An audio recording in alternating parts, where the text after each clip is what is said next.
Este video está referido a las leyes de la alimentación, sus propósitos y finalidades. Antes de empezar a hablar de las leyes, que reparen en esto, se llaman leyes de la alimentación, no ley de la nutrición, ¿sí?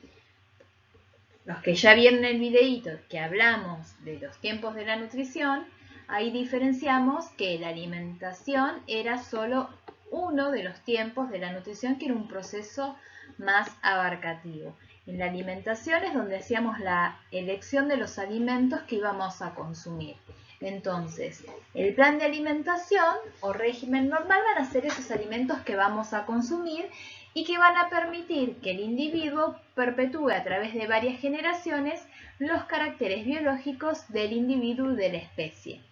Es decir, que va a permitir que los tejidos puedan mantener constante su composición.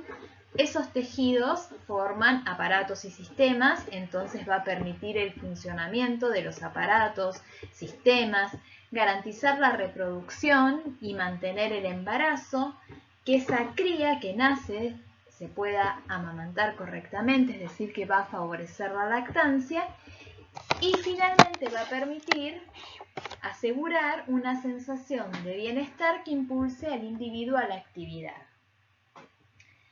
¿Qué pasa?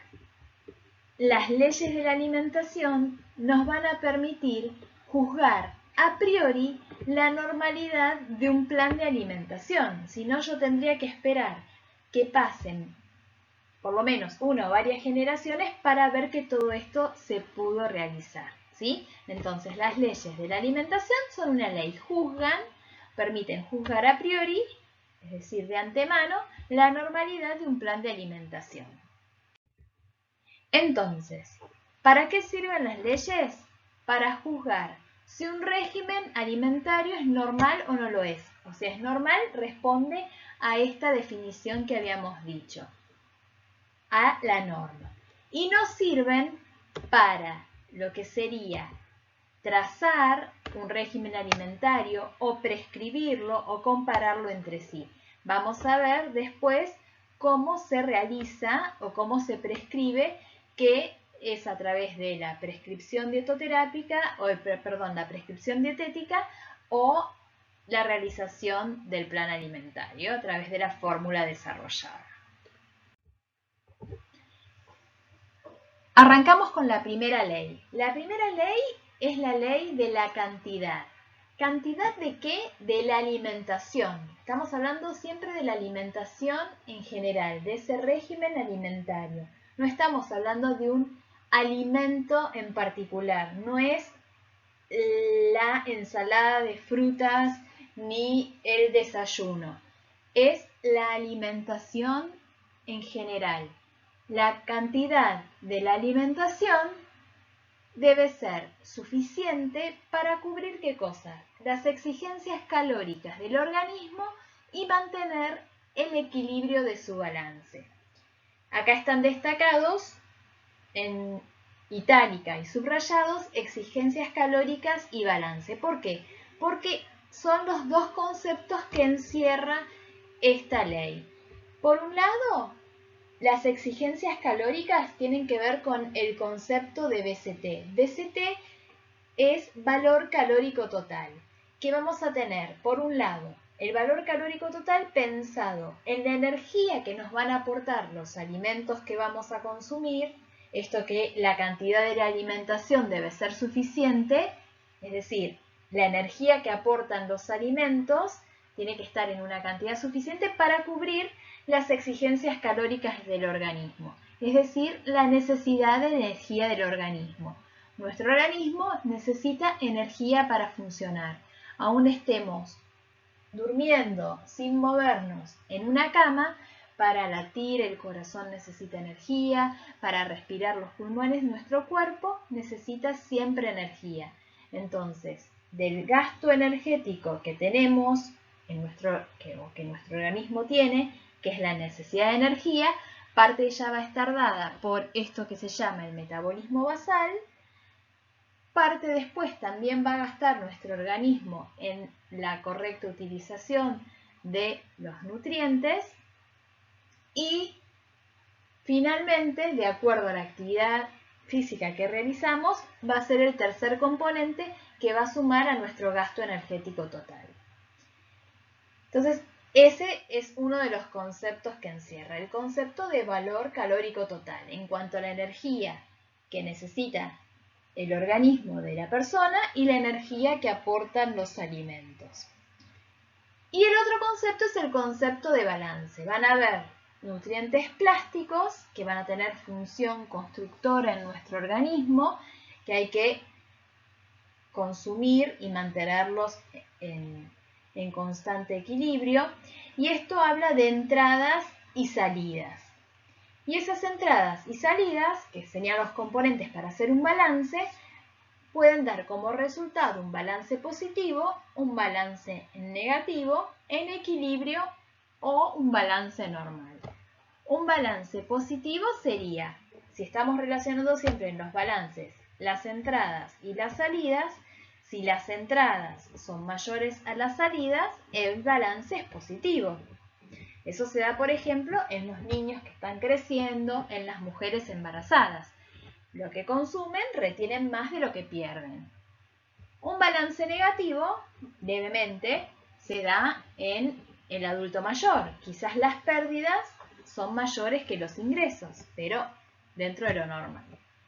Y un balance en equilibrio es el del adulto joven, que lo que ingresa en cuanto a nutrientes es igual a lo que egresa.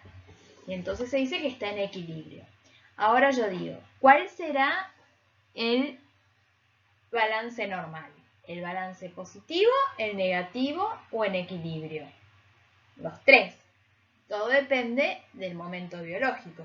Como les mencionaba en los ejemplos, si es un niño o una mujer embarazada, lo normal va a ser que tenga un balance positivo. Si es un adulto mayor, un leve balance negativo, y un adulto joven, un balance en equilibrio. Todos son un balance normal. Y esto es entonces referido a la primera ley o ley de la cantidad.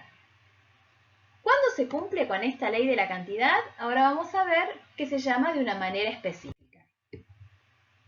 Cuando el régimen cumple con la ley de la cantidad, es decir, la cantidad de la alimentación es suficiente para cubrir esa energía y mantener el equilibrio del balance, se dice que es suficiente. Si, por el contrario, el régimen alimentario no cubre las exigencias calóricas o la cantidad de un nutriente para mantener el balance, se dice que es insuficiente. Todo lo contrario, si el aporte es superior a las necesidades, se dice que es excesivo. La segunda ley o ley de la calidad, dice que el régimen alimentario tiene que ser completo en su composición. ¿Para qué? Para ofrecerle al organismo, que es una unidad indivisible, todas las sustancias que lo integran. Entonces, acá también tenemos dos conceptos. El organismo como una unidad indivisible, donde cada sector no se puede separar de los restantes.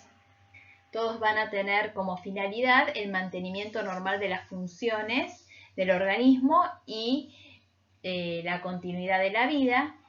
Y esto de ofrecerle todas las sustancias que lo integran tiene que ver con, por ejemplo, la definición de alimento, de nutriente esencial y enfermedad carencial. Los alimentos van a contener nutrientes y esos nutrientes son sustancias integrantes normales del organismo y de los alimentos, que entonces nosotros tenemos que consumir para poder evitar, por ejemplo, una enfermedad carencial. Existen nutrientes que nuestro organismo no los puede producir, o que si los produce en una cantidad muy por debajo de lo que necesita el organismo, entonces se llaman esenciales. Entonces, cuando hablamos de la ley de la calidad, justamente habla de esto, de que sea completo, de que todos esos nutrientes que integran en sí a nuestro organismo puedan ser provistos a través de los alimentos y que no falte ninguno. Si se cumple con esta ley, entonces obviamente va a ser un plan o un régimen alimentario completo. Si es un régimen en el que un principio nutritivo falta o se encuentra considerablemente reducido, se dice que es carente, ¿sí? No va a estar completo, va a estar carente de algún nutriente, porque va a estar faltando o va a estar muy por debajo de lo que se necesita. La tercera es la ley de la armonía. La armonía dice que la cantidad de los diversos nutrientes que integran la alimentación debe guardar una cierta relación de proporciones entre sí. La fórmula del régimen normal, que esta fórmula en particular se llama fórmula calórica, dice que del total de la energía que nuestro organismo necesita, 50-60% es la proporción que tiene que venir a partir de los hidratos de carbono. Del 10 al 15% a partir de las proteínas y del 25 al 30% a partir de las grasas. Entonces, esa fórmula que en promedio uno dice de hidratos de carbono 55%, proteínas 15% y grasas 30%, es la fórmula calórica del régimen normal. Es la que guarda estas proporciones entre sí. Los hidratos de carbono, proteínas y grasas son nutrientes. Entonces, si el régimen cumple con la tercera ley, se dice que es un régimen armónico.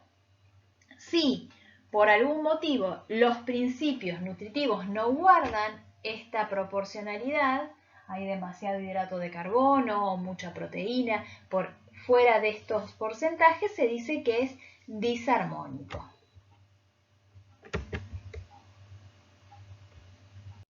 Y la cuarta y última ley es la ley de la adecuación, que habla de la finalidad de la alimentación que está supeditada a su adecuación al organismo.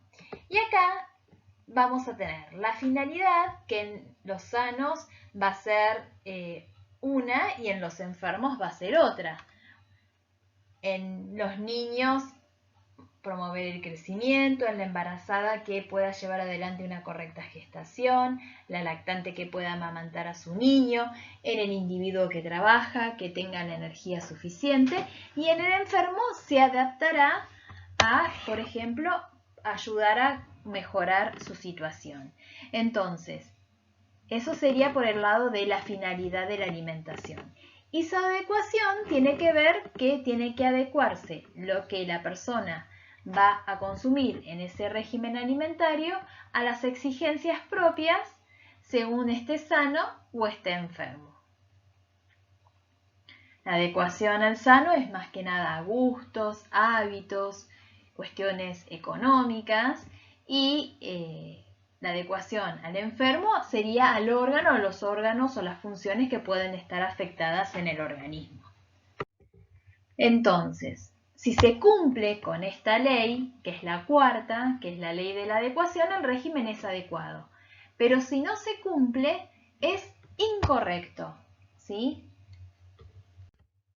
Las 4 leyes de la alimentación son conexas y concordantes entre sí. No se puede entender una desconociendo la otra. Todas se ayudan a sí mismas. En conclusión, siempre lo que se dice que en la alimentación o el régimen normal, desde el punto de vista biológico, hay una sola ley, que implica que la alimentación debe ser, por un lado, suficiente, o sea que está cumpliendo con la primera ley. Completa, cumple con la segunda, que es la de la calidad. Armónica, la tercera, y adecuada. La alimentación normal debe ser suficiente, completa, armónica y adecuada. Ahora bien, que eso se va a ver en dietoterapia, por eso esta materia es la antecesora a dietoterapia, con finalidades terapéuticas se pueden llegar a dejar de cumplir una o más de las 3 primeras leyes, porque puede haber un régimen que sea insuficiente, como por ejemplo un régimen hipocalórico, ¿sí? Si la primera ley decía que la cantidad de la energía debe ser suficiente para cubrir las exigencias calóricas, una persona con sobrepeso o obesidad, yo trataría de lograr dar un poquito menos, que sea una cantidad insuficiente para ayudarlo a bajar de peso. Puede haber regímenes incompletos o disarmónicos, pero la ley que nunca se puede llegar a dejar de cumplir es la cuarta, que es la ley de la adecuación. Si yo no estuviese cumpliendo con esa ley directamente, el régimen sería incorrecto. Entonces, recapitulando y como para ir cerrando las leyes, decimos que el régimen normal es el que cumple con las 4 leyes de la alimentación. Y el régimen dietoterápico es aquel que con fines terapéuticos se aparta de una o más de las 3 primeras leyes, pero nunca deja de apartarse de la cuarta, que es la ley de la adecuación, en cuyo caso sería una alimentación o una dieta que no está apropiada para la persona a quien está destinada. Y esta es la bibliografía donde se puede leer en mayor detalle esta información referida a las 4 leyes de la alimentación.